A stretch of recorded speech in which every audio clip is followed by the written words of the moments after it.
தம்பி கையில என்ன காக்கா முட்டையா? காக்கா முட்டையா? காடை முட்டைனா? காடை முட்டையா? தம்பி இந்த குட்டியா இருக்க முட்டையை சாப்பிடுறதுக்கு பதிலு பெருசா இருக்க கோழி முட்டை சாப்பிடலாம்ல? ஐயோ வெள்ளச்சாமி, என்ன உங்களுக்கு விஷயம் தெரியுமா? சொன்னாதானப்பா தெரியும். காடை முட்டை என்னதான் குட்டியா இருந்தாலும் இதுல இருக்க சத்துக்கள் கோழி முட்டையை விட அதிகமா இருக்குன்னு. என்னப்பா சொல்ற?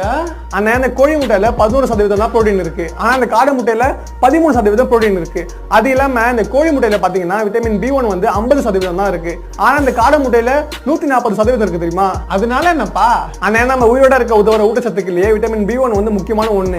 இது நமக்கு நோய் எதிர்ப்பு சக்தி அதிகரிக்கிறது இல்லாம ஃபங்கஸ், பாக்டீரியா போன்ற நோய் கிருமிகள் எதிர்த்தும் போராடுது. ஓஹோ.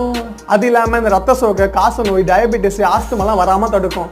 அதுக்காக தான் காடை முட்டை சாப்பிடணும்ன்றது. சூப்பர் தம்பி, இதை நான் ஃபாலோ பண்ணிக்கிறேன்.